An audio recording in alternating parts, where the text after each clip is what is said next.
Passionate, driven, enthusiastic, euphoric. This is who we are as entrepreneurs.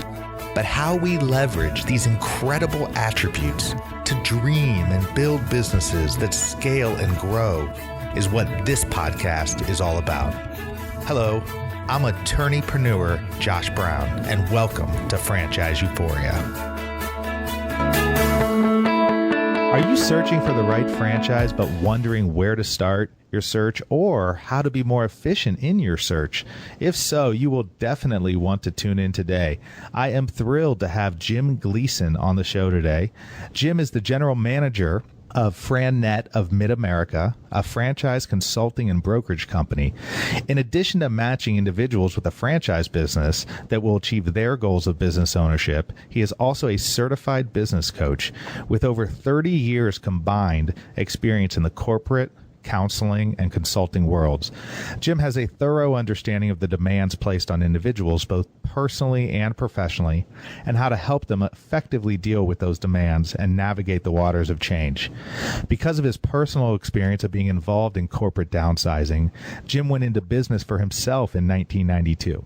For several years, he was involved in outplacement work and career counseling. Jim has a BS in marketing from the Kelley School of Business at Indiana University and a master's in counseling from Butler University. That is quite the bio. Hello, Jim. How are you?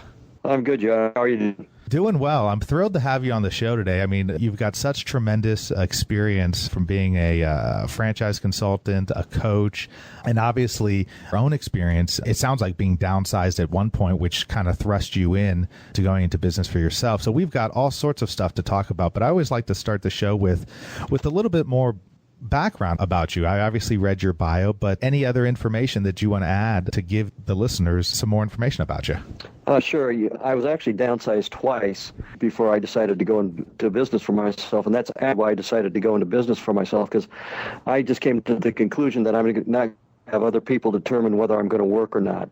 I'm going to make that decision for myself, so that's why I did that in 1992.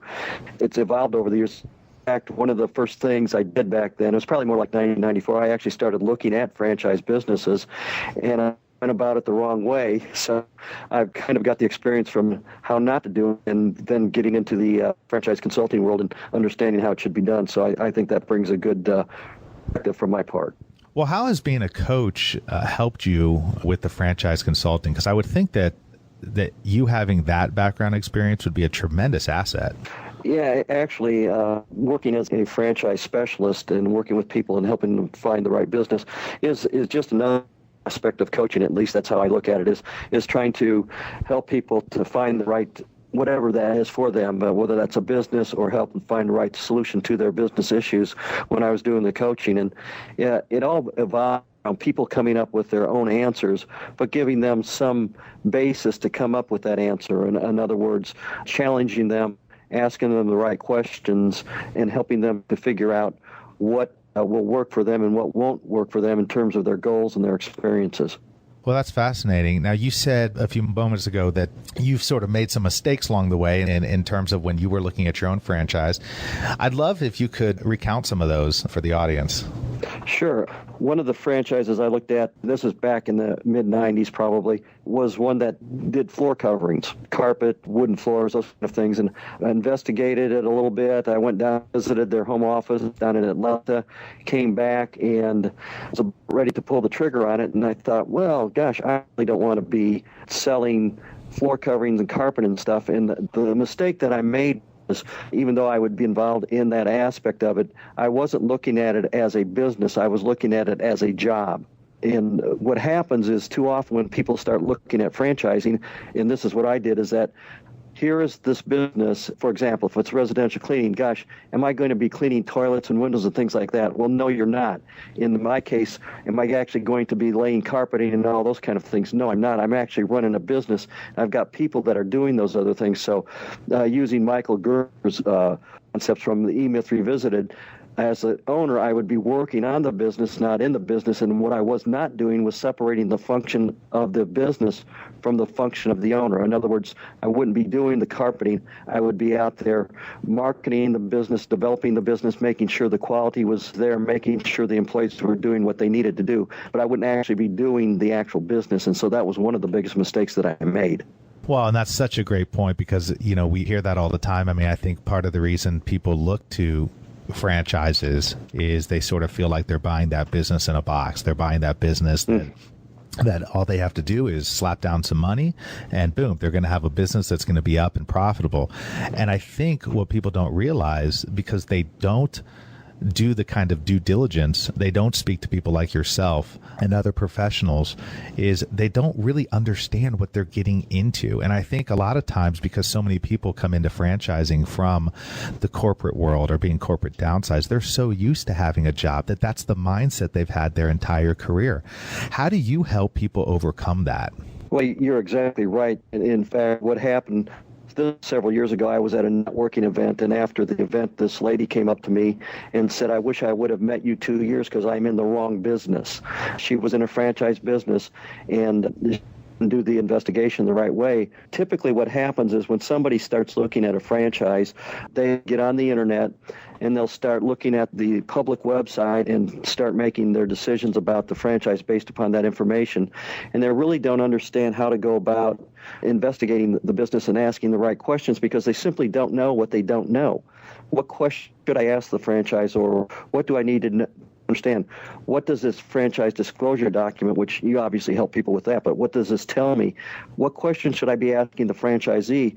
So what happens is people really shortcut the due diligence process because they really don't understand how in-depth it be. And so what we do is we guide people through that whole process to make sure that they're taking the time, they're evaluating the information that they're getting, and they're doing the kind of things that they need to do. Because the way I look at this is when you're buying a business or going into business for yourself, you're probably making one of the top 5 decisions you're going to make in your lifetime because of the impact it's going to have on you and your family.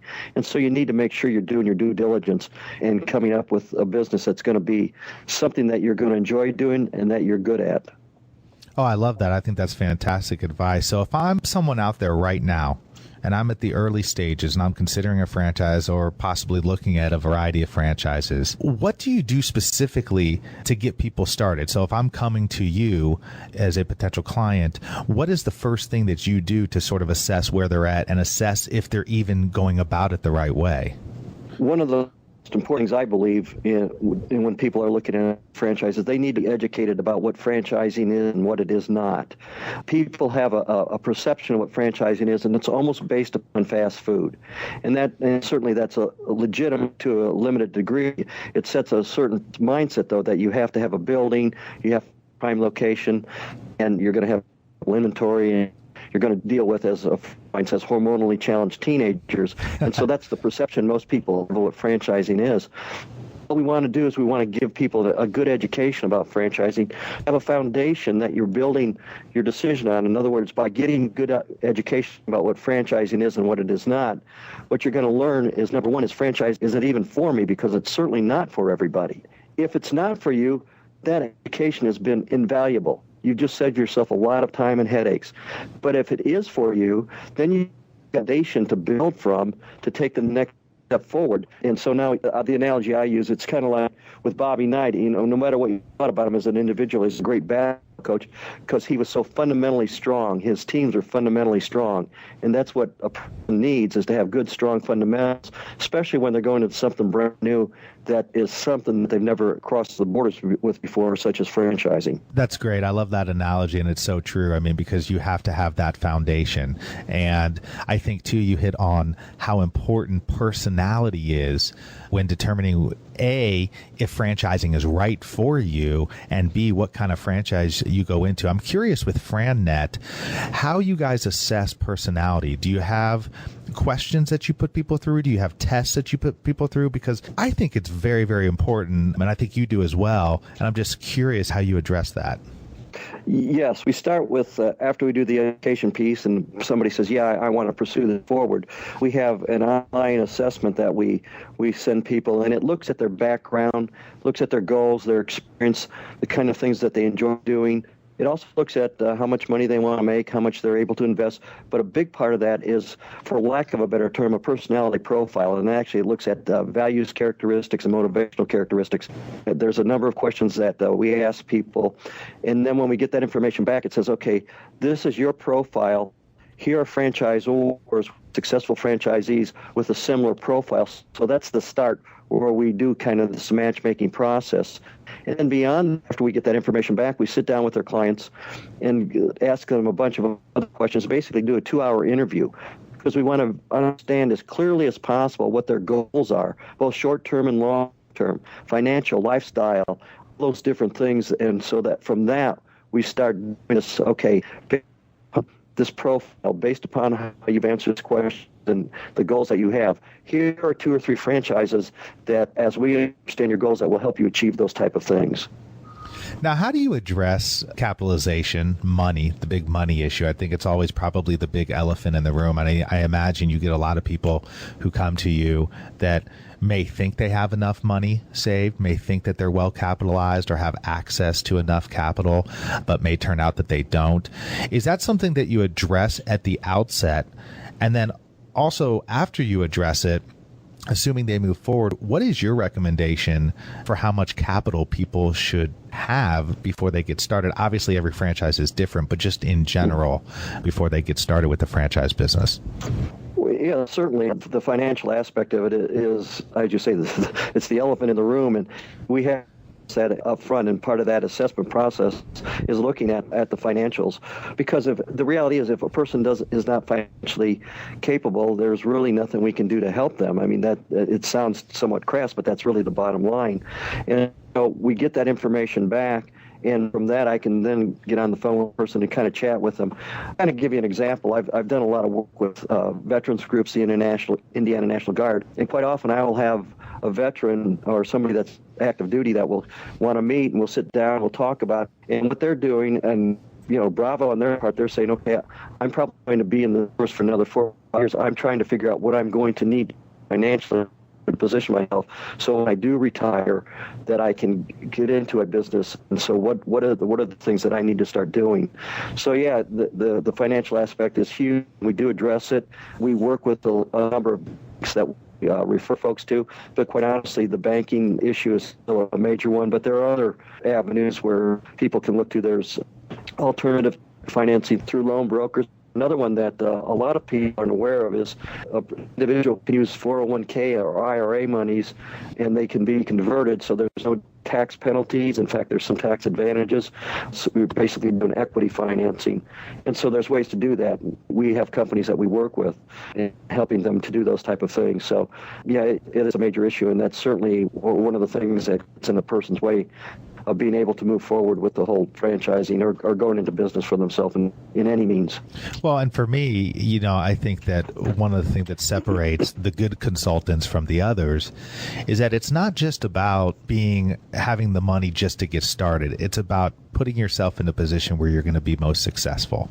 Mm-hmm. And what I see is good consultants such as yourself, they don't just say, okay, do you have the minimal amount that is necessary to get you going? The question is, okay, that's a given. You have to have that. Right. But do you have enough to get you through the rough patches? Do you have enough to get the business up and going? Because I think that's a big misnomer in franchising. At least I see it all the time. Is that people feel like all they need is the money to get in, and that's just the start. You have to have that, but you have to understand as a franchise, just because you have the brand, just because you have the support of the franchise, or just because you have what is you hope is the proven concept and you're in the great market, you're still going to go through the same cycles that businesses go through. You can't avoid that. So you have to be in a position. I mean, I tell my clients, Jim, that, they need to have 6 to 9 months in reserves. I don't know if that's what you tell people as well. What I tell people to 12. Wow, there you go. So you're even more, because I'm pretty conservative on that, and you're exactly right. They have to have money to pay the mortgage, feed their kids. They have to have money to keep the business sustainable. One of the biggest, as you know, one of the biggest reasons for business failure is lack of working capital. In other words, enough money to stay in business long enough to become profitable. And if you don't have that, it makes absolutely no sense moving forward, because you're going to have a bunch of sleepless nights, and at the end, you're going to lose your business. And so absolutely the things that needs to happen, and that you're alluding to also, is that a lot of people, franchises are plug, play, and walk away. No, it's not. In fact, I will tell my clients that whether you're going to start a business from scratch or you're starting using a franchise, you're going to have to work just as hard. The advantage of the franchise is you're going to avoid a lot of the mistakes that you're going to make if you're doing it from scratch, because they already got the systems in place. They know what type of marketing system to use, et cetera, et cetera. But it doesn't mean you're going to work any less diligently at the business. So how long does this process take? I mean, from start to finish, from somebody, first calling you or emailing you or stopping in to see you, to the point where they're looking at the documents and reviewing the documents to sign? The average length of time where people are going to at least have enough information to make a decision is probably 60 to 90 days. I've seen it. In fact, I just came back from a conference where there were some people that had actually gotten in through the process in about 30 days. And I personally had a client that took 14 months. But on an average, I'd say people are looking at 60 to 120 days. That's pretty reasonable. Maybe 160 days, something like that. That's pretty fast. Yeah. And, the other part of franchising is that people have to also understand it's first served in the franchise industry, and you get it extended too far, and it's a franchise that has a lot of activity. You might have a territory that would get bought out from under you, because as a franchisor, they know that most people are not going to buy the franchise, and therefore whoever comes to the plate first with the right capital and the right background, they're the one, and that are willing to make the commitment, they're the ones that are going to get the territory. So you've been doing this a while now. Have you seen in your experience a pattern where you meet with somebody, you talk with somebody, and you can quickly tell, okay, this person's not going to be right for franchising, or the reverse of that, this person is perfect for franchising? It's to say that's not right for it. That's actually an position, because there's a couple people that I really questioned about whether they would follow through and if they were right. And they're in business now. They've been in business now about a year, and they're doing very, very well. But part of it is, what I tell my clients is that in order to be successful in business, what do you think the most important thing is? And people throw out a lot of different things. In my opinion, is what people really need to do is be brutally honest with themselves and understand themselves. In other words, are you willing to do the things that the franchisor is telling you, and the franchisees that you're talking to, they're telling you that you're going to need to do in order to be successful? Will you be out there making the calls, doing the marketing, or whatever it's going to require? And don't kid yourself as to whether you're willing to do that or not. And I had a client early on that, by all indications, everything should have worked for him. And he knew he was going to have to be out there and do networking and meet people and all those kind of things. And he said he was willing to do that. In fact, he had experience doing that in another job. He got into the franchise, and he sat in his office waiting for the phone to ring. And as a result of that, he made a huge investment in something that didn't work for him, because he was not being honest with himself. He knew what he needed to do, but he didn't do what he knew he needed to do. So, yeah, it sounds like it. I mean, it's so interesting, because at the end of the day, I mean, it seems so obvious, but so many people don't do this. They fall prey to it, or they just don't even, for whatever reason, they don't give it a thought. But you got to buy into the franchise. I mean, that's what you're literally buying into. You have to believe in their system. Now, sure, you have to. I always recommend you want to be part of a system that values the input of the franchisees. That they can't, especially with the larger systems, they can't take each individual complaint or question and necessarily make a change. But that's what franchisee associations are for, and so on. But the point is, you want to make sure that at least somebody is listening, so that if there's multiple franchisees that are saying the same things, maybe they're making changes. But at the end of the day, the people who go into franchising thinking that they're going to change the system, they fail. Because you're not going to change the system, most likely. Yeah. And what I will tell my clients that, are you willing to sell a system? Because I don't want you buying something that you're not going to use. Understand the system, understand all the various aspects of it, and then decide whether this is something that you're willing to use, because you're going to pay a fee to get these systems. And If you're not going to use them, then set that fee and go start your own business doing it your way. It makes no sense to me, just like you're saying, to buy something and don't use what you just purchased. Invest more than purchased that you've invested in. Yeah, and I think that ties into, going back to what we talked about earlier, going back to knowing your personality, knowing who you are, because, I believe, and I don't know if you agree with this or not, Jim, I think some people are just too entrepreneurial to be franchise owners. They need to be the franchisor. They need to be the person coming up with the business that they then go and franchise, because some people, and look, I'd probably put myself in this category in the sense of, you get into a business, you get into a system, and you're constantly saying, how could this be better? Oh, I could do it this way. I could do it that way. It may not be a good fit for you. Absolutely. Absolutely. In fact, one of the scale assessment that we do is how much they are willing to follow a system, and we get that back. Most people we find are usually either average or high compliant. But when you get somebody that's on the low compliance, why are you wanting to buy a franchise? Because it would appear that you're probably not going to comply with this that you're purchasing. And you're exactly right. There are some people that should not be in a franchise, for one, because they are, like you say, too entrepreneurial. And at the other end, they just like to have that corporate entity around them. In fact, I've worked with some high-level executives that trying to get into a business, start their own business, was very difficult because they have all the business knowledge, they have the skills and all those type of things, but they're used to having a structure of people around them and not have to create that. And, in a franchise, even as a franchisee, even though you have the systems, you still have to create the people around you. And hiring people for your own business is much different than hiring people for somebody else's business that you're working for, because in your own business, you're creating a culture.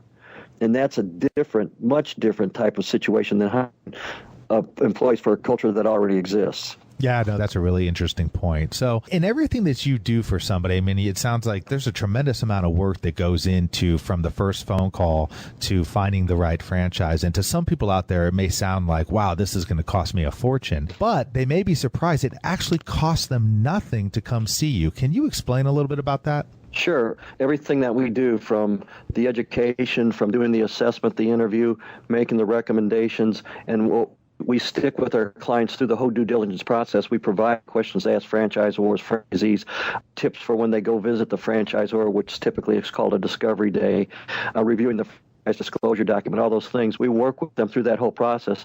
And as you say, our services are free to our clients, because what happens is if somebody purchases a franchise, the franchisor pays us.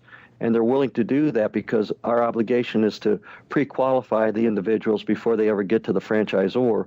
So we're saving the franchisor a lot of money in terms of marketing, advertising, dealing with tire kickers. And even though it would appear that because the franchisor pays me, that I'm working for the franchisor, my focus is on my clients to make sure whatever the business is the right fit for them, or that being a franchisee is really not for you. And I've actually worked with some people to make that decision, and I've actually helped people get into a couple franchises that I don't even represent because they were good matches for them and I was already working with them, and so helped them make a decision for a business that I don't work with. Well, that's great. I'm really glad you provide that information, because I think that it's so important for people. I mean, in every industry, there's bad apples. I mean, right, with even my own industry, with attorneys, there's a lot of bad attorneys out there that don't have the clients as their number one priority. Just like there's consultants out there, franchise consultants, but you are certainly not one of them. And it's so important that people know that you need, as an individual looking to buy a franchise, you need to pre-qualify your consultant too. You need to make sure that you're dealing with somebody who has experience, who is working for a reputable company, and do the same due diligence on that front that the consultant is going to do for you on the franchise front. And absolutely. Yeah, absolutely. It's so vital. Now tell me, what's the number one biggest mistake you see people make in franchising, as opposed to, we talked about undercapitalization. We talked about not doing due diligence. Is there anything else that you see that people routinely make before they buy a franchise? I think the thing that a lot of people seem to have a real difficult time, and we talked about this earlier, is separating what they're going to be doing from what the function of the business really is. They get hung up on that. And then the other thing that I see a lot of, this is a real critical issue, is friends, family, whatever, they start advising them, saying, well, you got to be crazy. You're going into business and the economy, et cetera, et cetera, et cetera. And their intentions are good, and clients listen to them. But the thing that the clients tend to forget is the client has done all this research, and they've got all these facts. These friends, family are all making their advice based upon emotion, not facts. I love that. I really love that. That resonates so well with me, because I think so many people, whether you buy a franchise, whether you go and buy a non-franchise business, a big obstacle you have to overcome is what I call head trash. And it's head trash from a lot of other, from both your, things that you are thinking about, but then it's human nature to go talk to people and talk to people that you're close to. But what you find out, and I talk to people all the time who tell me the same thing, is that you will get that person, or in some situations, multiple people who you're close to and whatnot, and they will give you bad advice. And it's because of stuff going on with themselves more than it is about you. So you have to be able to separate the emotion, the person, from the facts. And you have to be strong enough in your own convictions to say, well, this is what I believe in. This is what I'm passionate about. This is what I want to do, and this is how I'm going to do it. And be able to, if everybody agrees with you, you're probably doing something wrong. If people don't agree with you, you're probably on the right path. You know, it's funny how that works. But, well, I really appreciate your time today. I want to wrap up with one question, and then I want to give you an opportunity to tell people where they can reach you. I sort of want to wrap it up with all your years of experience, what is one piece of advice you would give to the would-be franchise purchasers out there, the people who are out there right now, either in the corporate world dying to get out of it, or in the process of being downsized where they don't have the opportunities?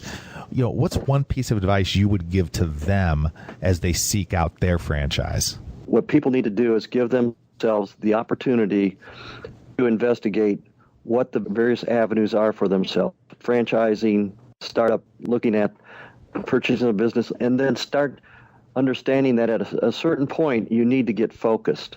Because if you keep all those out, you start with those options, but if you keep all those options in front of you, you lack focus, and therefore your decision-making process becomes fragmented. And so I sometimes will tell clients, you know, you're looking for a job, you're looking to franchise.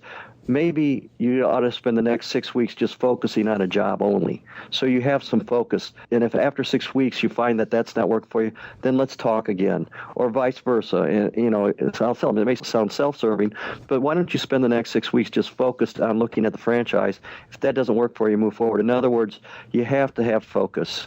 Otherwise, the decisions are going to be less than the right ones typically. Yeah, no, I agree. And that's in anything you do. That's so huge. I'm part of a mastermind group with a really popular podcaster named John Lee Dumas, who has a podcast called Entrepreneur on Fire, and he interviews entrepreneurs all over the world. And he sort of coined this focus acronym of follow one course until success. And I think that's perfect.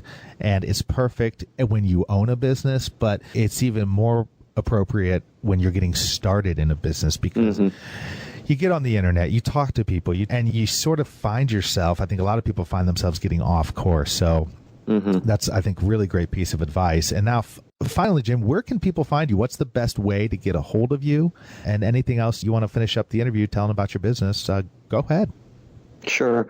The best way to get a hold of me, one of two ways. Either call me, my number is 317-850-8851, again, 317-850-8851, or they can email me at jgleason, JGLEASON at FranNet,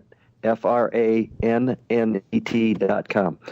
And I think people just need to understand franchising is a great alternative to being in the corporate world, and it's a way to get into business, to mitigate your risk, to be successful quicker, but it still takes a lot of hard work, but it's a great alternative to working for somebody else. You get control over your life, and you can do pretty well. Well, thank you so much, Jim. Again, it's been great having you on the show, and I look forward to staying in touch with you. Thanks, Josh. I appreciate it. Thank you. Thanks for being with us today on the Franchise Euphoria podcast. If you enjoyed this episode, please be sure to go to iTunes and provide a review. Also, please remember that although Josh Brown is a licensed and practicing attorney, nothing contained in this podcast should be construed as legal advice, because it is not. The information contained in this podcast is general and educational in nature, and none of it should be relied upon as legal advice. That being said, if you have questions for Josh and would like to contact him, please email him at josh@franchiseeuphoria.com. Thank you so much for listening, and we hope you tune in to our next weekly episode.